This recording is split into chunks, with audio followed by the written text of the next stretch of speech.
Days daw po yan, pwede nang tanggalin ang mga tali na nakalagay dyan.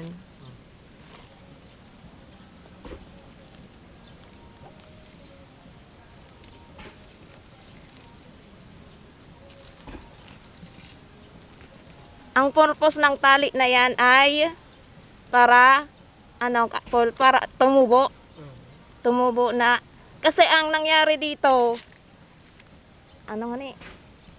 nagpaliwanag ni Antong sa paliwanag. Nagboy na? Di. So, alimawa, arangita baga siya. Ano nga ni kan arangita sa Tagalog? Citrus ang kwa? No, so nagpaliwanag ako ni kanina. Sabi ko, tama sa paliwanag ko. Paano ko pag kaya baka si Tur ay siya, arangita tapos magiging suwa.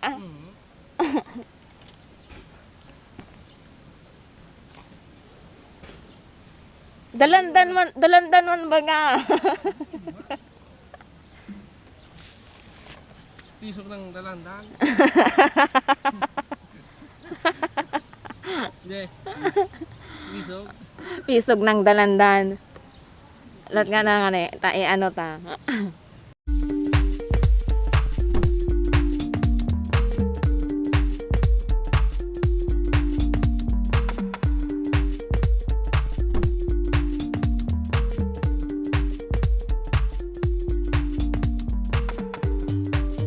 Yes, hello.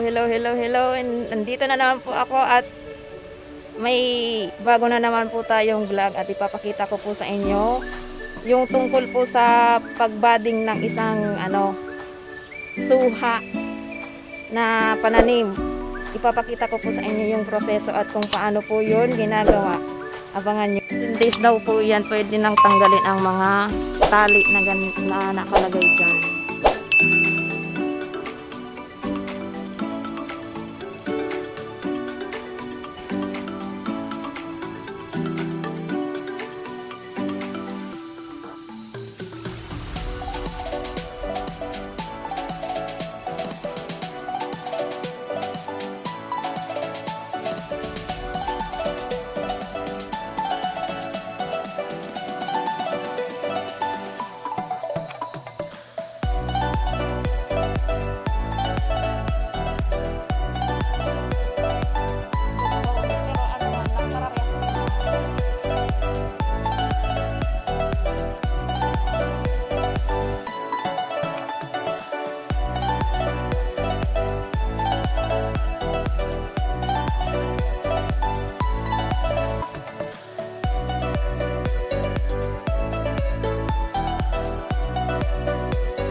Sabi yung kalan, so niya, sanga-sanga man sa pangguguran manong kuhan. Ano mo ako bububa din? Kung sabi ko. Pag na ako pigubo.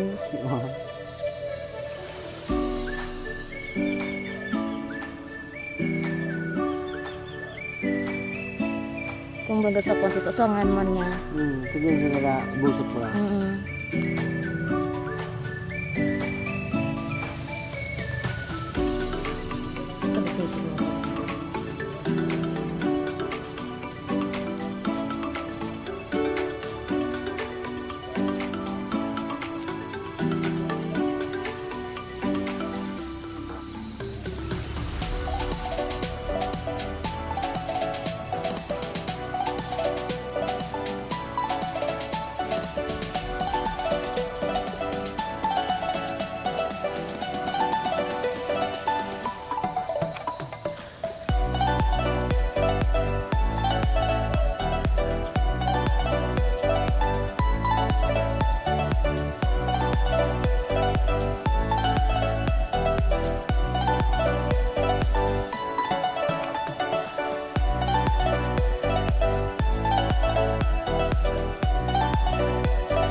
testing niya ganun.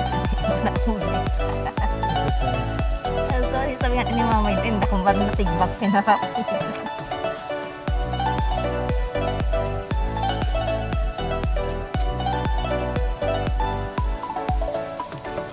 Ano, pag naputol mo talaga kan ay yung sangal-sangang kan manugitan, talagang putol. Kapag nandito sa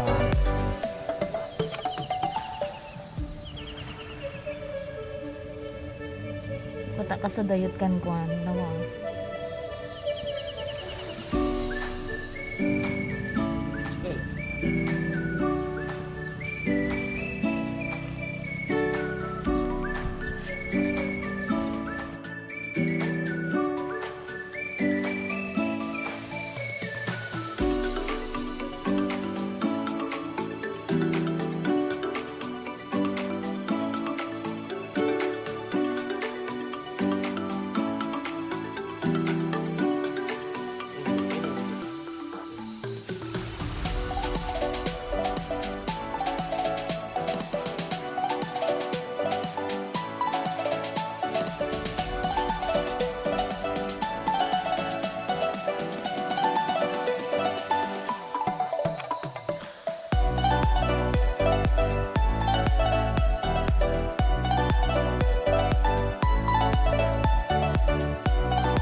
Bale, ito ang ano niya, 15 days po siya matatanggal kasi ano siya, magpapanibagong ano naman siya, sanga.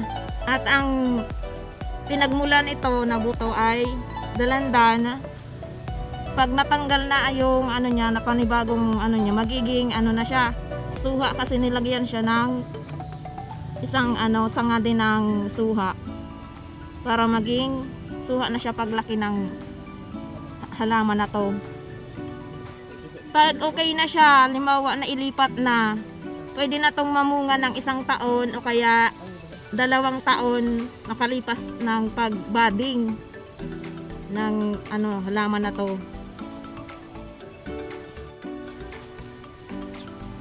Bale, ang propagation pala at yung sinasabing budding, yun pala yun, may pagkaparehas sila. Pero ang